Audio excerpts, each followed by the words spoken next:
Hello, till now we have discussed rotation of the earth on its axis and revolution of the earth around the sun in an elliptical orbit. As well we have discussed inclination of the axis of earth and axial parallelism, that is unchanging orientation of the earth axis. And now we'll be discussing reasons for seasons, that is how the seasons are formed on earth. So like inclination of the earth, it's one of the effect is formation of seasons, and revolution of the earth in an elliptical orbit, that as well result in formation of season. We'll start with reasons for seasons. So we'll be discussing reasons for seasons.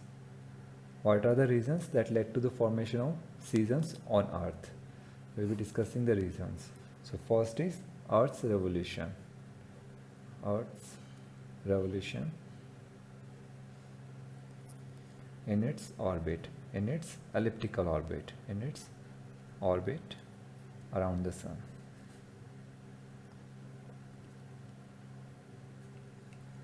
The second reason, Earth's daily rotation. Earth's daily rotation on its axis. Rotation on its axis. Third one, Earth's tilted axis, that is inclination of the Earth's axis. Earth's tilted axis.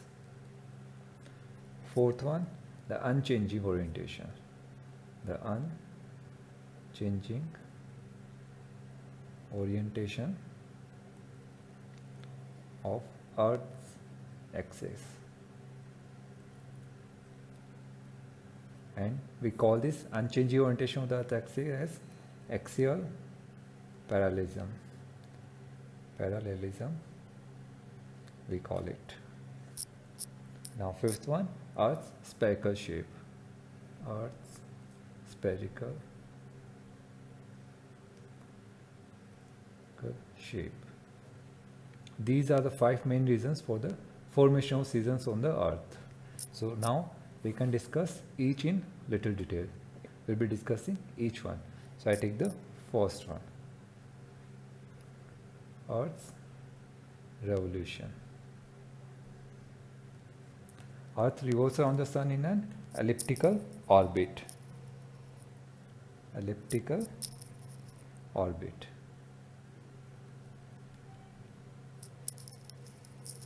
Earth revolves around the sun in an elliptical orbit, and the distance between the sun and the moon, that is Earth being at a distance, at an average distance, because as we have seen, Earth distance from the sun varies.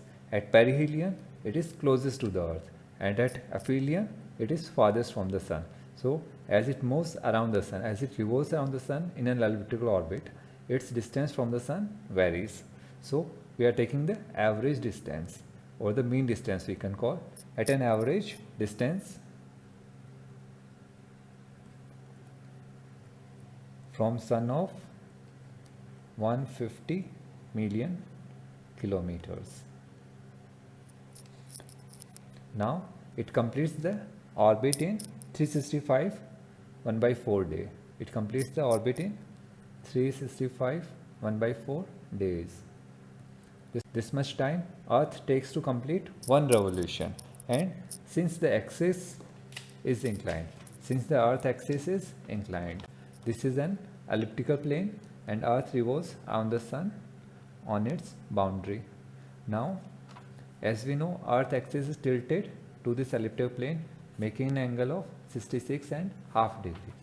It is making an angle of 66.5 degree to this elliptical plane. As it revolves around the sun, this angle remains same, and the axis is always parallel to each other. So this axis, at this point the axis is here, at this point the axis, they are parallel.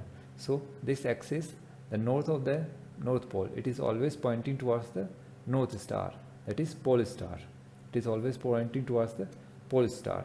So there is axis inclination, as well axis remains parallel. As it revolves around the sun, there is a variation in temperature and length of the day and night. This will become more clear when we discuss the solstice and equinoxes. Solstices and equinoxes, when we discuss, these 5 reasons will get more clear. Now second we discuss rotation of the earth. Earth's daily rotation.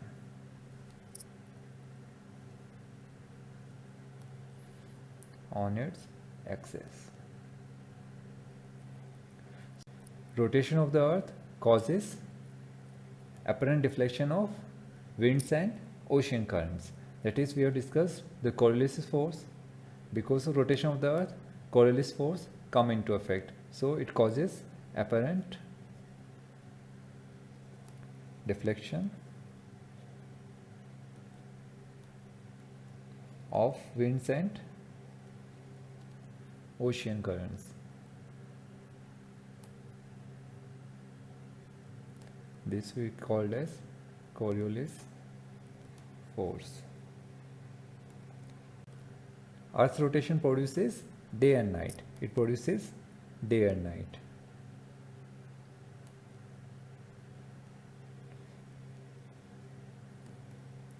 So there is a dividing line between day and night. For example, this is the earth and this is our sun. So half portion will have the day, another portion will have the night. So the line dividing, a circle will be dividing the earth into day and night. This dividing line is called as circle of illumination.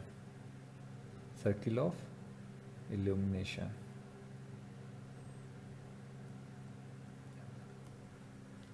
So if this is the earth, from this side, half portion, this side will be getting the light from the sun, light and heat from the sun. Rest portion will be hidden from the sun. So half portion, if we cut from this side half, the half will have the day, the other half will have the night. The earth rotates, there is a formation of day and night. At every place, this rotation leads to the formation of day and night. And due to Coriolis force, there is a apparent deflection of winds and ocean current. Next one, we discuss tilted axis. Tilted axis has tilted axis of earth. It is one of the reasons for formation of the season. If the earth axis would not have been inclined, for example, perpendicular to the elliptical plane, then as it revolves around the sun, there would not have been formation of seasons. No seasons would have formed if the earth axis would have been perpendicular. Fourth, we discuss unchanging orientation of the earth's axis.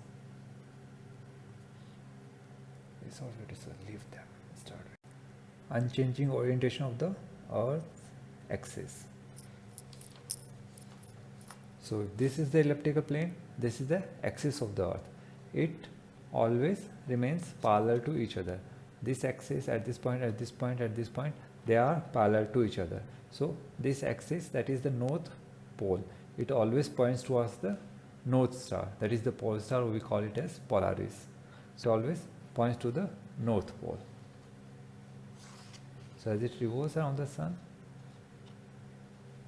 the axis remains parallel to each other. The axis always remains parallel to each other.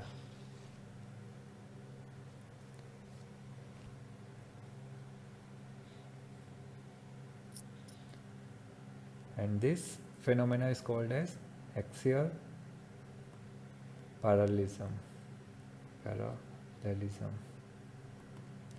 This is called as axial parallelism. Now fifth one, we discuss Earth's sphericity. Earth's sphericity. As you know, Earth is a kind of a spherical shape. It is having a spherical shape. Now it is curved, and so coming rays of the sun, they make different angles on the surface of the earth. Now the rays overhead, the point where the rays fall perpendicular to the surface of the earth, this point is called as subsolar point. Subsolar point. the point receiving the insolation, that is the incoming solar radiations. Incoming solar radiations fall perpendicular to the surface of the earth. At this point it falls perpendicular to the surface of the earth, and this point is called as subsolar point. And as you move from this point towards the pole, the rays are oblique, they are more slanting, so because of that the heat received will be decreasing as you move towards the pole. As you move towards the pole, the heat received will be decreasing.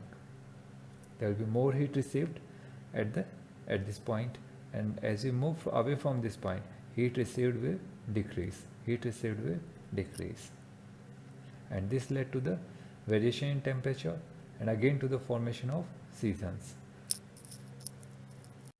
These reasons for seasons will get more clear as we discuss two solstices and two equinoxes.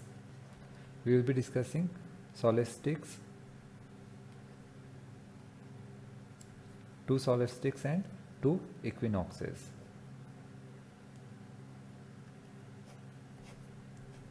This is the elliptical orbit in which the earth revolves around the sun. Now we will be discussing two solstices and two equinoxes. We will be discussing four positions of the earth around the sun. One here, the other here, here and then here. So before starting discussing this, let us discuss what does solstice mean. Solstice means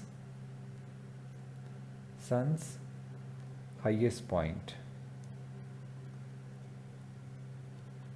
or we can also say sun standing still. That is, the sun's ray is falling overhead. It is perpendicular to this point. At this point, the sun's ray is perpendicular. So solstice means sun's highest point, sun's standing still. So we are having two solstices, that is winter solstice and other is summer solstice. That is on 22nd December, winter solstice is there formed, and on 21st June, summer solstice is formed. These names are provided as per the northern hemisphere. The axis of the earth is inclined as it revolves around the sun. As it revolves around the sun, the seasons are formed. Here on 21st June, it is summer solstice. Here we are having the summer seasons, and then equinox is there, the autumn we have. So here the summer, as we move towards this position, that is 23rd September, the summer is ending and autumn is starting. As we move further, autumn will be ending and we will face the winter season. Now here we have the winter season in northern hemisphere. Now as we move towards 21st March, we have the spring equinox. Here we have the spring season in northern hemisphere. As we move further towards 21st June, the spring season will be ending and will be facing summer. So now we will start with 21st June. So what is happening on 21st June? On 21st June, the axis is inclined such that the sun is overhead on Tropic of Cancer. And we are having summer here in the northern hemisphere. This is the position of the earth on 21st June. That is, the sun's rays are overhead on Tropic of Cancer. The sun is standing still on Tropic of Cancer. The sun's highest point is on Tropic of Cancer. So as we move towards the south pole, the rays will be becoming more slanting, more oblique rays will be there. So angle with which the rays are falling is decreasing. And similarly, as we move in the north, towards the north pole, the sun rays will be getting slanting. Now sun rays are overhead on the Tropic of Cancer, so we will be having summer in northern hemisphere, and there is less heat received by the sun in the southern hemisphere, so we will be having winter in southern hemisphere. More heat is being received in northern hemisphere, therefore we are having summer in northern hemisphere. Less heat is received in southern hemisphere, therefore we will having winter in southern hemisphere. So on 21st June,